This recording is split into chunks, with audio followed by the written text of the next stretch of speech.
You know, it seems almost unbelievable that 12 years ago is when this happened, but nothing feels more unbelievable than the loss of 19 Arizona wildland firefighters in an instant. It was today in 2013 that 19 of the 20 Granite Mountain Hotshots fire crew were lost fighting the Yarnell Hill Fire. And former KTAR senior news reporter and wildfire expert Jim Cross is joining us to talk about that day. Jim, these guys were mostly in their 20s and 30s, way too young to die, but it was Mother Nature that really took them because this fire was lightning caused and it was a sudden shift in the weather that caused it to burn over them, right? Yeah, most of these guys were in their 20s. Eric Marsh, I believe, was the oldest one. He was the commander of the team. He was 43. Wind shift, there was a storm about 15 or 20 miles out from where they were at in the fire, and at the time they had a pretty good handle on the fire and were fighting it, and the winds turned around, pinned them in that canyon, and they had nowhere to go. They tried to deploy shelters.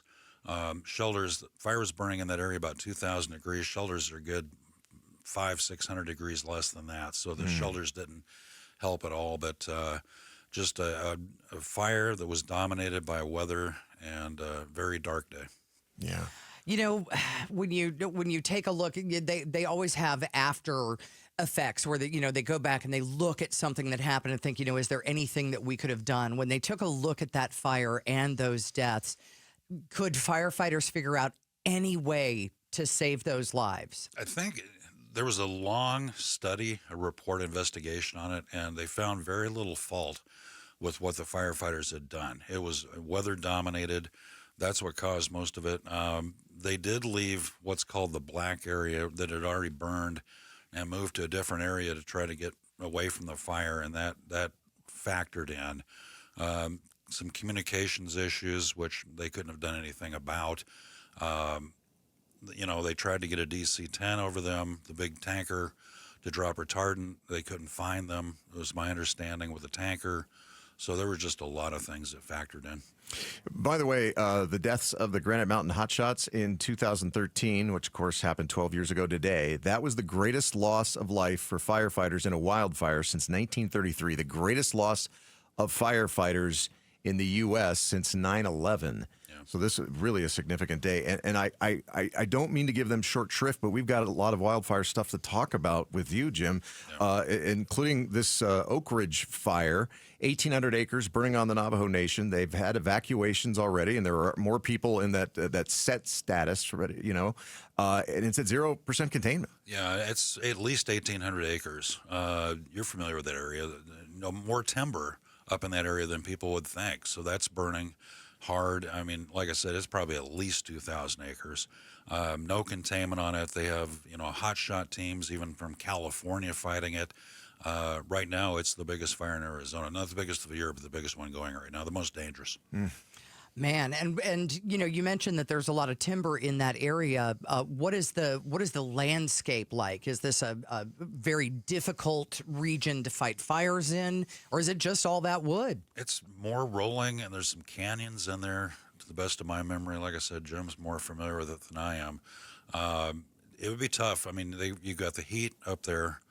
You've got winds that are a problem. The humidity is, until the monsoon shows up, is almost non-existent. Right. So they've got an uphill battle. Yeah, that's near, of course, the capital there, Window Rock, and it's supposed to get to about 88 today.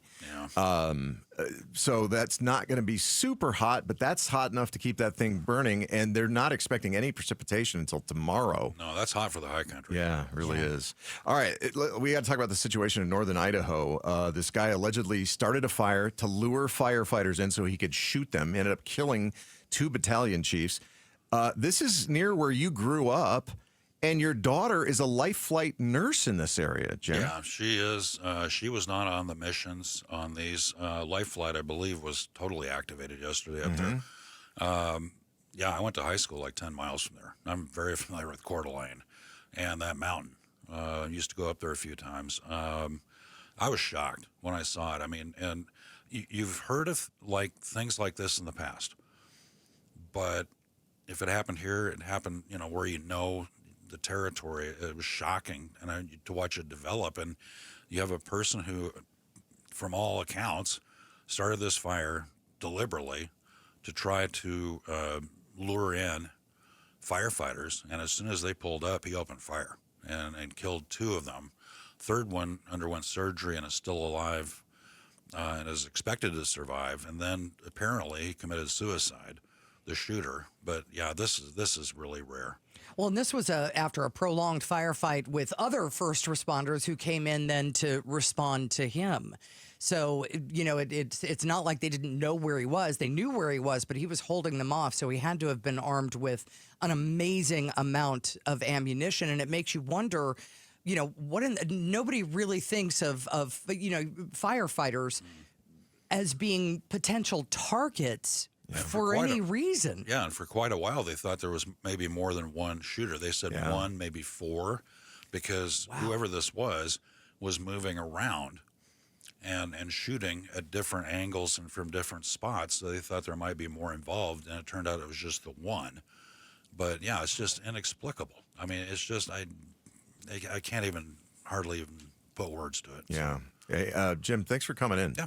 Always good to see you, man. You too. That is KTAR former senior news reporter Jim Cross and wildfire expert joining us to talk about the commemoration of the death of the Granite Mountain Hotshots in 2013. 19 of them lost in one incident.